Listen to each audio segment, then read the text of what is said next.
Thank you for watching. Through most of the Queen and Prince Philip's 70-year marriage, rumors of his alleged affairs have been rife. Even now, people wonder how he could have left his wife and two young children, Charles and Anne, for a jaunt round far-flung outposts of the Commonwealth in late 1956. It lasted more than 4 months, and there was gossip about wild parties. Did it have any foundation? The jury is out, but it hardly seems credible that anything untoward could have taken place without the knowledge of at least some of the Royal Yacht Britannia's crew of 220 men and 20 officers. The following year, a London-based correspondent for the Baltimore Sun claimed that rumors abounded of Philip's interest in an unnamed woman, whom he allegedly met regularly in a society photographer's apartment in the West End.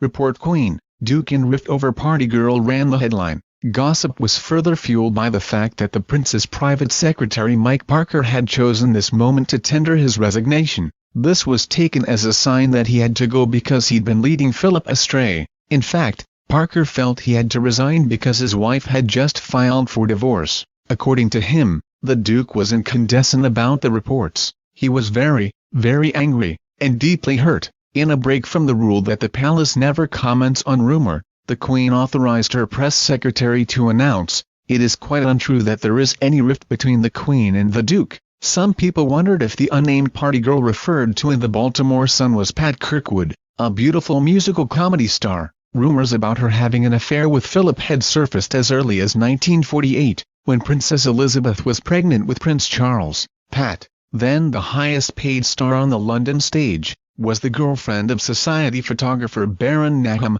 a member of the Thursday Club in Soho, which Philip regularly attended for a boys' night out. So what is known about her association with the prince? Years later, Pat said that one evening, after she'd performed in the musical Starlight Roof at the London Hippodrome, Baron had taken Philip and an equerry to her dressing room. The foursome then went out to dinner at Les Ambassadeurs Club in Hamilton Place, run by a Polish ex-wrestler. Afterwards, they carried on, at Philip's request, to the Milroy Club for some music and dancing. According to Pat, the prince wouldn't let her sit down, dancing with her to whatever the band played. They stayed out until dawn and had scrambled eggs at Baron's flat. Pat insisted that the only time she'd ever met the prince again was at theatrical command performances. After she died in 2007, her fourth husband Peter Knight announced that, at her request, he'd one day give correspondence between Pat and the Duke of Edinburgh to Philip's official biographer. It would prove that there was no illicit relationship,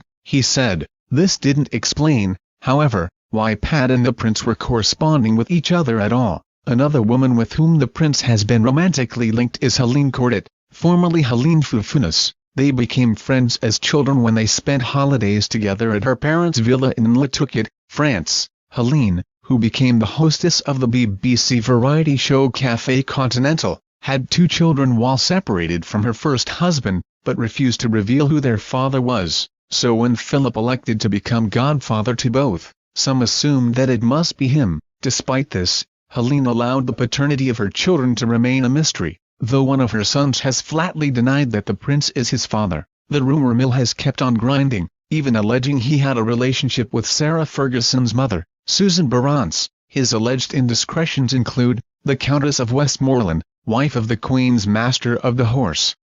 The novelist Daphne du Maurier, who was married to Boyd Browning, former controller of the royal household. The actresses Merle Oberon and Anna Massey.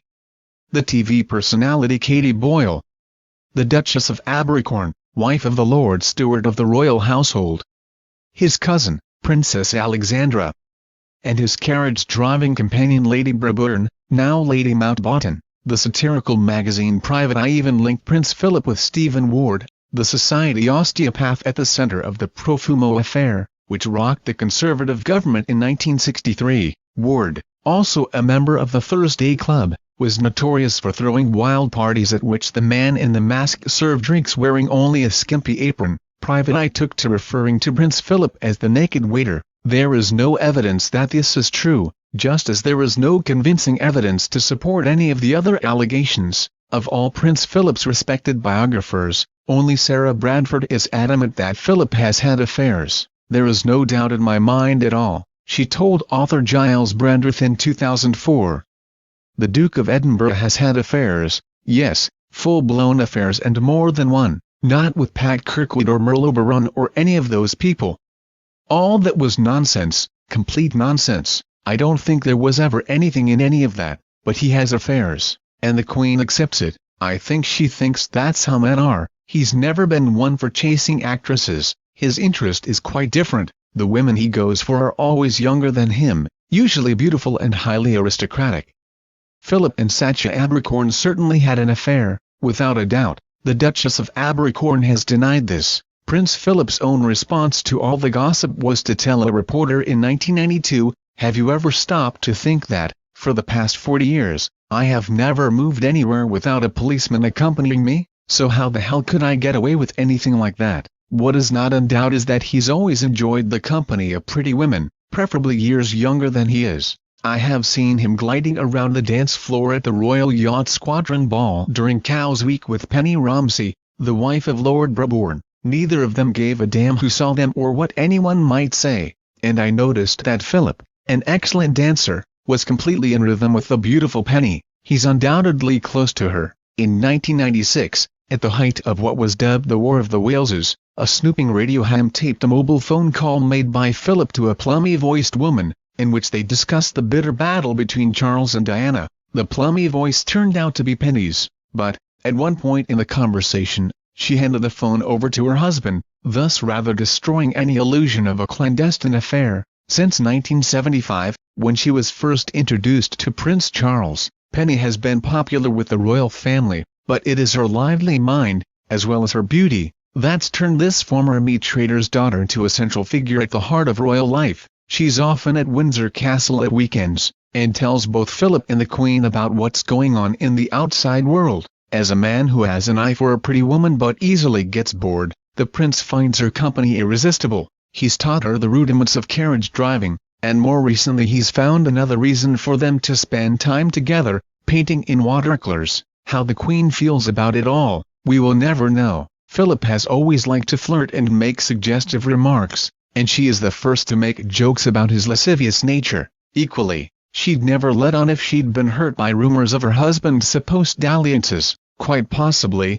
she may even have resorted to her usual trick of burying her head in the sand and pretending nothing was happening. It's lucky for Philip that the Queen has what many would consider an old-fashioned view of marriage. In her early 30s, she remarked, "There's nothing worse than to fence a man in and stop him from doing what he wants." Philip was aghast when a royal maid even joined them on honeymoon. For a sailor used to traveling light and looking after himself, many aspects of life as a royal came as an unpleasant shock to Prince Philip. The first problem surfaced on his otherwise blissful honeymoon in Scotland, and her name was Bobo MacDonald. As Princess Elizabeth's devoted maid of many years, she'd automatically accompanied them. What Philip hadn't expected, though, was to find her at his bride's side at all times of the day and night, even when the princess used the bathroom. Not surprisingly, this irritated him. He resented not being able to be alone with his wife whenever he wanted. The princess, however, genuinely couldn't understand what the fuss was about.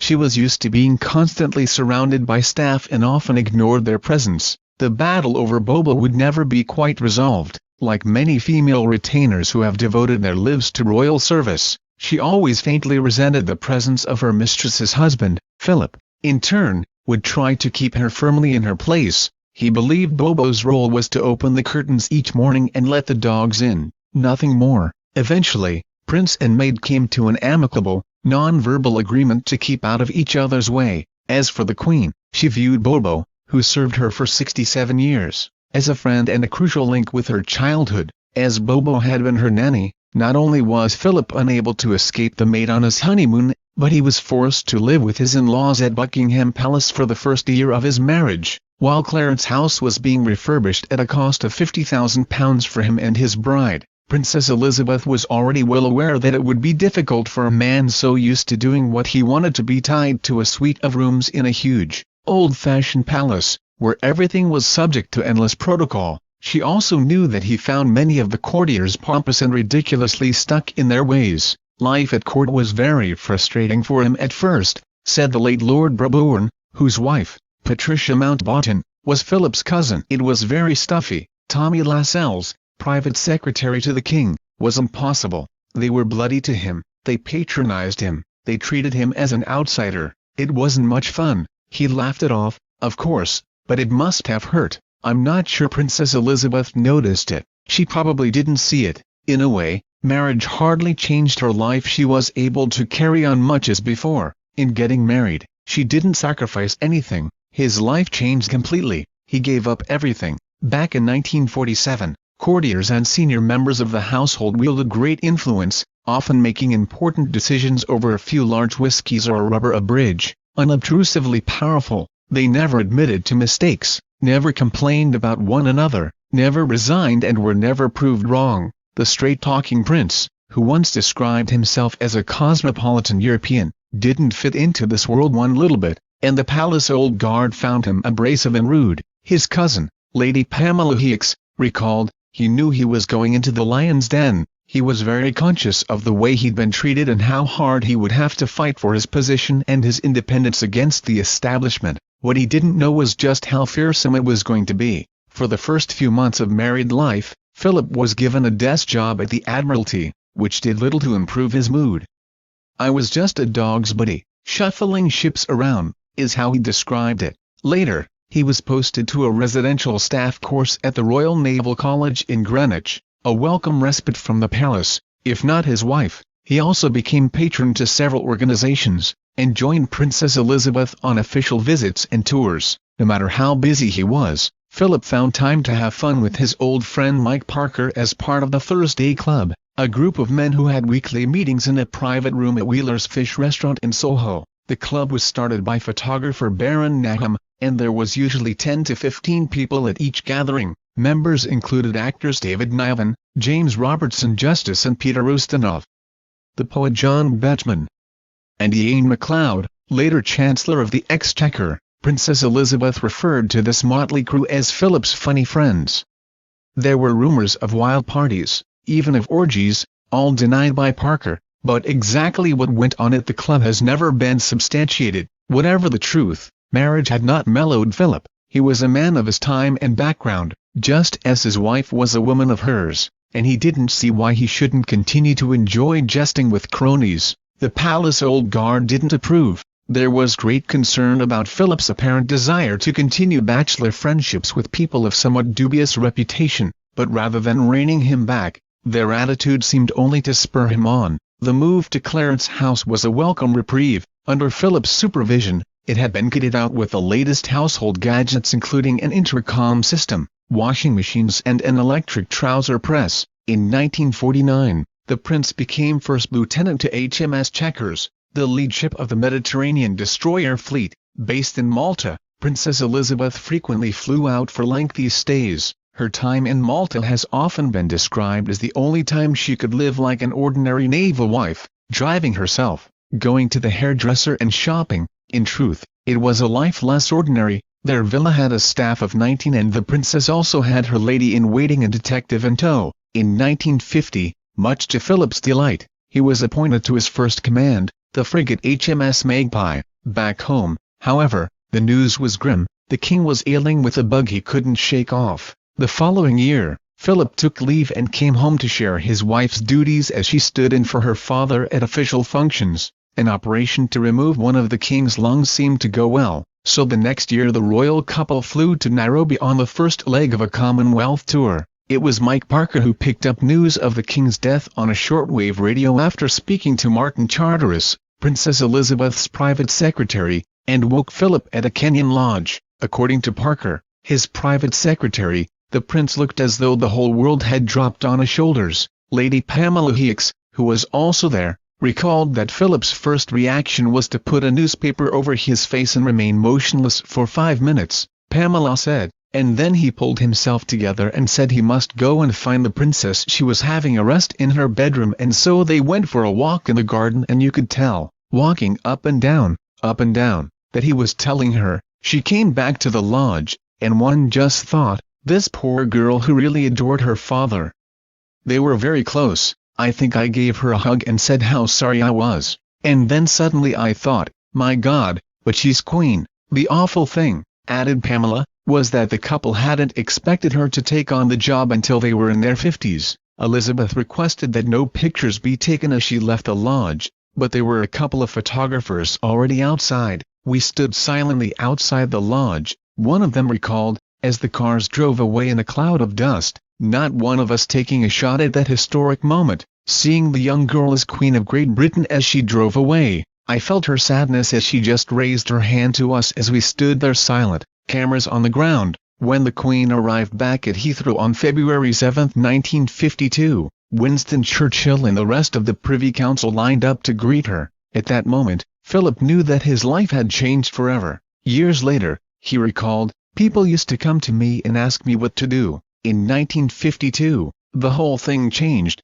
very, very considerably. Churchill insisted he and the new Queen move to the palace, an enormous wrench for Philip, for whom Clarence House had been the only home he'd ever been able to call his own. For the Queen, however, it was simply a matter of going to the place where she'd lived very happily for much of her life. For the Prince, problems soon multiplied. Philip was constantly being squashed, snubbed, ticked off, rapped over the knuckles, said Mike Parker.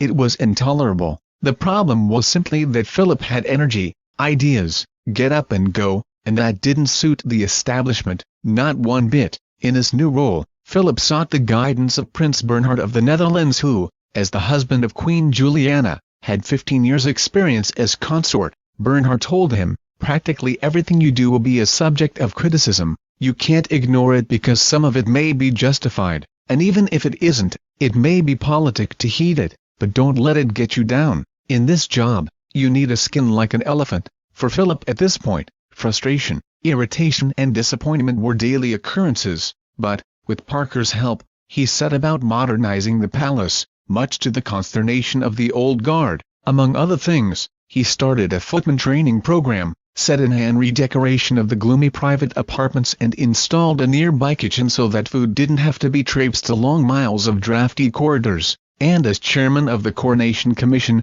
he oversaw every detail of the ceremony, leaving nothing to chance. He even stood on the palace balcony to find the best angle from which the Queen, still wearing her heavy crown, could watch the fly past after the ceremony without getting a crick in her neck. But losing his career and being relegated to backroom status couldn't help but occasionally grate on him. His chief role in the coronation on June 2, 1953, was to kneel before his wife, taking the ancient oath of fealty. "I, Philip, Duke of Edinburgh, do become your liege man of life and limb and of earthly worship." He then had to stand, kiss her cheek and back away, but at the rehearsal, possibly feeling a bit emasculated, he mumbled the words quickly, missed the Queen's cheek and retired backwards fast. The Queen told him off, "Don't be silly, Philip, come back here and do it properly." 500,000 people turned up in the rain to line the coronation route. Inside Westminster Abbey, photographer Cecil Beaton noted the Queen's sugar-pink cheeks and tightly curled hair and her demeanor of simplicity and humility. As she walked, he said, she allowed her heavy skirt to swing backwards and forwards in a beautiful rhythmic effect. "The coronation was a deeply moving spiritual experience for her," said the Queen's cousin Margaret Rhodes, especially the part which wasn't filmed, when she stood bareheaded, wearing only a white linen shift as the Archbishop of Canterbury marked the sign of the cross on her with the words, "As Solomon was anointed by Zadok the priest, so be thou anointed, blessed and consecrated as Queen over the people thy God hath given thee to govern." When it came to Philip's part, he performed well, but his touch on the crown was a bit heavy-handed and his wife had to adjust it. Over the years, he never forgot his pledge to be her liege man of life and limb. At times, he'd be irascible, laddish and difficult, but he would always give the Queen his wholehearted support.